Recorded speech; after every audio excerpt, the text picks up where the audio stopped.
घाट के किनारे एक साधु अपना डेरा डाले हुए था।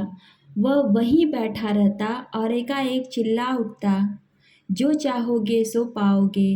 कई लोग उस रास्ते से गुजरते थे। उसे ऐसा चिल्लाते देख लोग उसे पागल समझ लेते थे।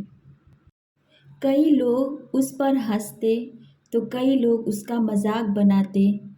फिर एक दिन एक युवक उसी रास्ते से गुजरा।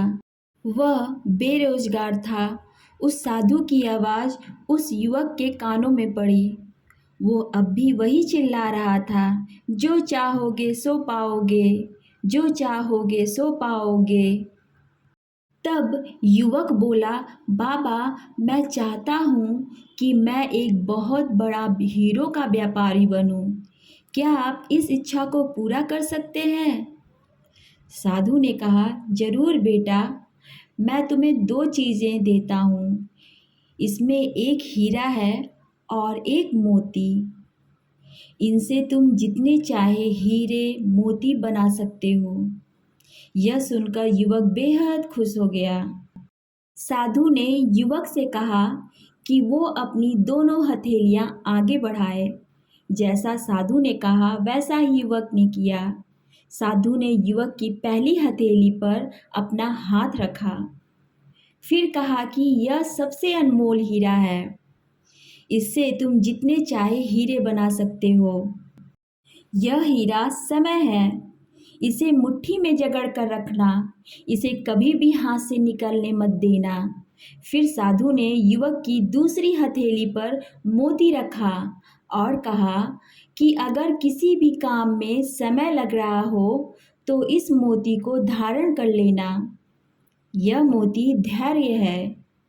इससे तुम जो चाहो वो हासिल कर पाओगे। साधु की बातें सुन युवक ने धन्यवाद किया और वहाँ से चल दिया। साधु से उसे दो गुरु मंत्र मिले थे। उसने सोच लिया था कि वो समय नहीं गवाएगा और धैर्य से काम लेगा। कुछ ही समय बाद युवक ने एक बड़े हीरे के व्यापारी के पास काम करना शुरू कर दिया। वह व्यवसाय का हर गुण सीखता चला गया और कुछ समय बाद हीरे का बड़ा व्यापारी बन गया। अगर आप अपना लक्ष्य प्राप्त करना चाहते हैं, जीवन में जो भी आपका लक्ष्य है वो आप उसे पाना चाहते हैं, तो समय और धैर्य दोनों का साथ रहना बहुत ही ज़रूरी है।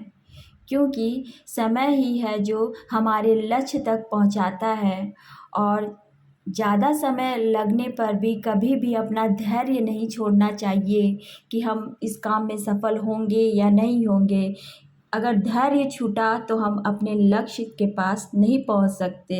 पर अक्सर ऐसा होता है कि हम बहुत ज़्यादा प्रयास करते हैं, परिश्रम करते हैं अपने लक्ष्य को पाने के लिए, पर हमारा जो लक्ष्य है वो बहुत दूर होता है, जिससे हमारा धैर्य खोता जाता है। और कभी कभी तो ऐसा होता है कि धैर्य छूट ही जाता है और उस वजह से हम अपने लक्ष्य को बिल्कुल भी नहीं पा पाते हैं। इसलिए हमें अपने धैर्य को बचा के रखना चाहिए, संयम से काम लेना चाहिए कि एक ना एक दिन हम ज़रूर अपने लक्ष्य को प्राप्त करेंगे।